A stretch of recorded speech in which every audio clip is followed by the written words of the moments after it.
Hi everyone, so I thought it was about time we have a bit of a catch up, so I thought I would film a Q&A. I asked you on Twitter to just send me any questions that you may have for me using the hashtag #AskNiomi, so thank you so much for all of your questions. I actually got some amazing questions. I really struggled this time to actually narrow it down to just a handful to answer, so thanks for sending them in.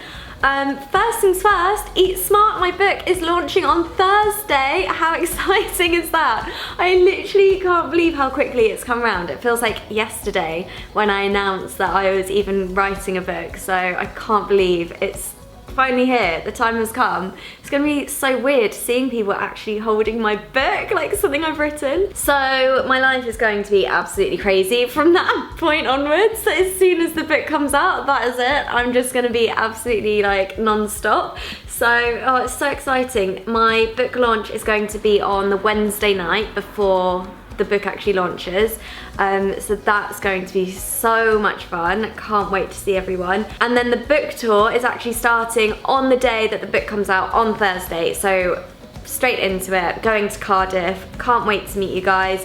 If you haven't got tickets yet, I will link them down below for you. I'm doing them in Waterstones and then also WH Smith's in 11 different cities. So I can't wait. Just if you're around, come along, come and meet me. We can have a chat. I'll sign your books, get photos, whatever. It'll be really cool to meet you guys. A few people have actually asked me why there are no signings in London, and the reason is because I'm going to be doing a few different kind of events in London. So I'm actually going to be doing a signing at Whole Foods in Kensington on the 21st of September. So if you're around, definitely come along to that. That'll be so much fun.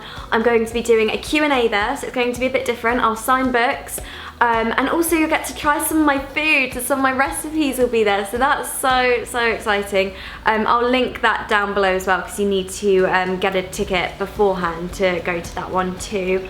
So yeah, that's book stuff. Can't believe it's finally come, but let's get straight into this. Let's answer some questions.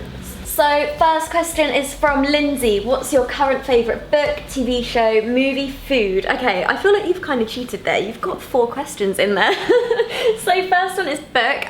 Favourite book at the moment is The Ice Twins. Just finished reading that when I was in Spain and it was amazing, like really gripping. Could not put it down. I felt like while I was in Spain, all I did was just read that book.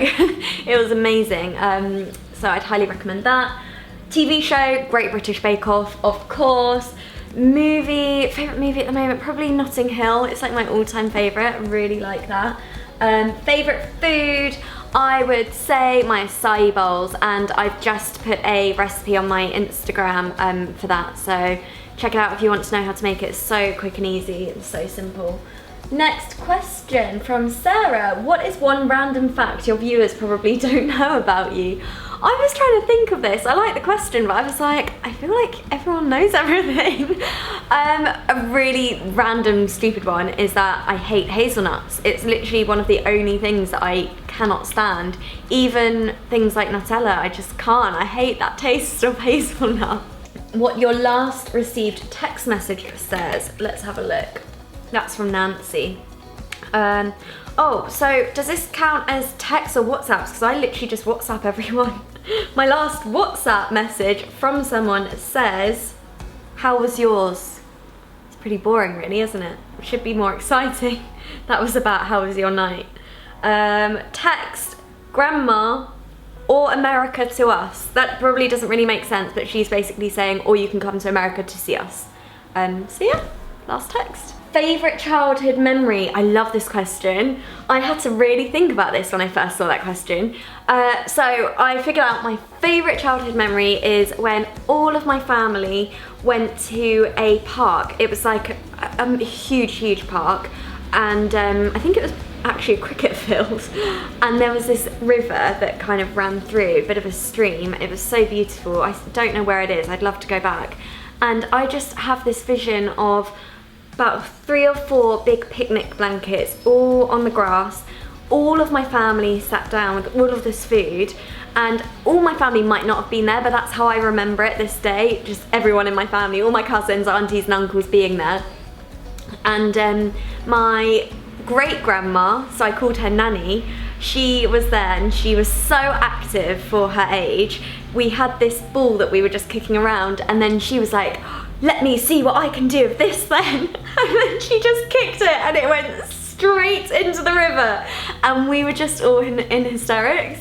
And I think that is my favourite childhood memory. I think mainly just because all the family were there, if they were there. I might be imagining this totally wrong. I have no idea how old I was, probably about 4 or 5, and just really good food and just laughing all day. And it was really hot, which is a rarity in London, well, in Sussex. And just the best day ever. That's my favourite childhood memory. What is your favourite recipe in your book? I need help to decide what to make first when I get it. That's so hard. Do you know what? Every single time someone asks me this, or in interviews or anything, it changes every time because it just depends what mood I'm in. Probably, I recently, like a couple of days ago, made the macaroni cheese, and I think that might be my favourite. I just love it so much. Obviously it's all vegan, so it's a vegan macaroni cheese, but it's so delicious. It's such a comfort food. Shall I give you a little sneak peek of it in here? Let's try and find it. So it's this one here on page 136. This one doesn't have a photo of it because I have just filmed a video for it, and it's going to be on the Wild Dish YouTube channel. I'll keep you updated on like Twitter and on my channel as well when you can watch it, because it's not up yet. So yeah, you'll be able to see me make that step by step, and it's honestly so amazing. I love that one. I feel so big-headed saying my recipes are so amazing. I made it all myself. But honestly, it tastes so good. Because there's no photo of the macaroni cheese to show you, here's a sneak peek of my pizzas that I have. These are so tasty. I really want them tonight, actually. There we go. What was your most embarrassing fan experience? This made me laugh because it just made me remember one really embarrassing time. Was when I had to go down to Brighton to go to the dentist, and they had like injected my gums all around the top and to make it numb. And so my whole top lip literally blew out to here.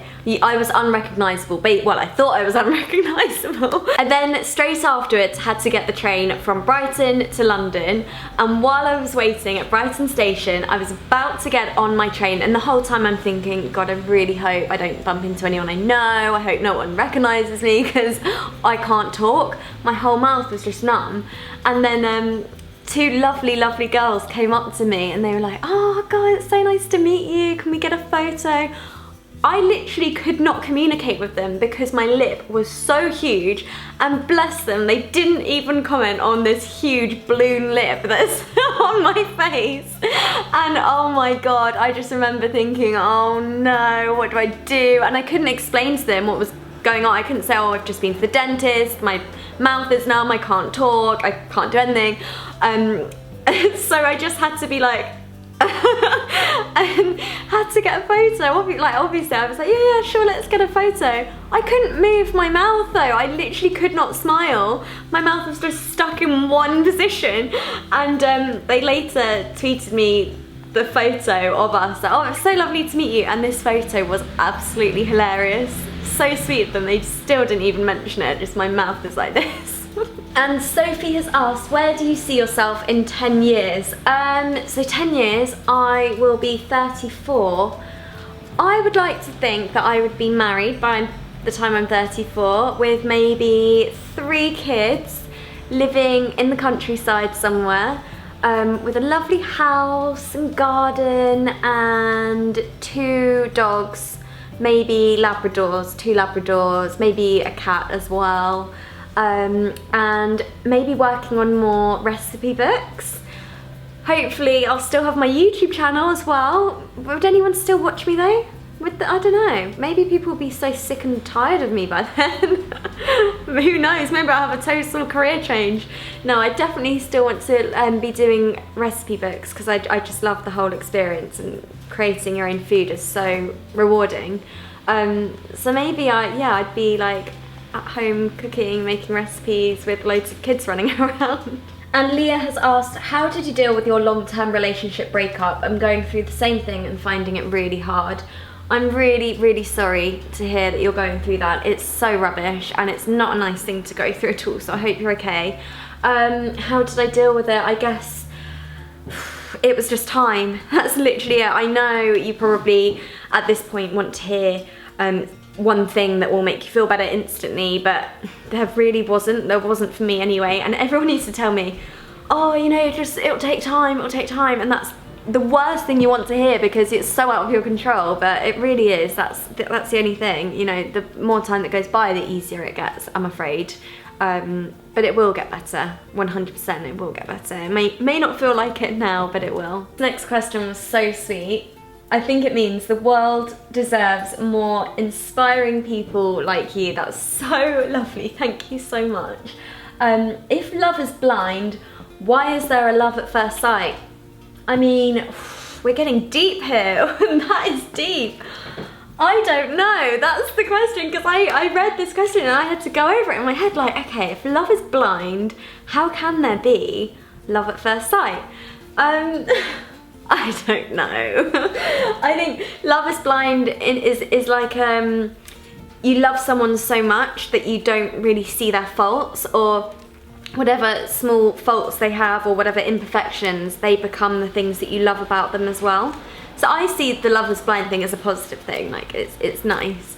But then how can there be love at first sight? But I think that's more just like, it should be called love at first meeting, because it's not, I don't think you can fall in love with someone just by looking at them, can you? I don't think so. I don't believe in that. I've never had that. Maybe you meet someone and you talk to them for the first time and you just know. And you're just, yeah, maybe that's true. But as far as the question goes, I have no idea. I don't know how to answer it, but I just really liked the question. What age should a girl wear makeup? There is no age. I don't think a girl should ever have to wear makeup. The only reason you should wear makeup is if it's for you, to make you feel better. I personally quite enjoy putting makeup on. I don't wear that much, but I don't think you should ever get to a point where you think, oh, I have to wear makeup now. If you don't want to ever wear it, that's absolutely fine. Recently Alicia Keys went to, where was it, like the VMAs or some like big event without wearing makeup, and I think that was really cool. Just, you know, you don't have to wear it ever. So there are all of the questions. Thank you so much for sending in your questions on Twitter, and I'm so excited to be meeting lots of you on my book tour starting next week. And make sure you take a photo of the book when it arrives, because I can't wait to see those when they do start arriving, and let me know what you think. More importantly, I really hope you like it, and I hope you've enjoyed watching this video, and I will see you very soon. Bye! So first of all, you want to remove the stones from the dates and place them in a food processor with the whole Brazil nuts. You want to then pulse that and blend it until they've broken down completely.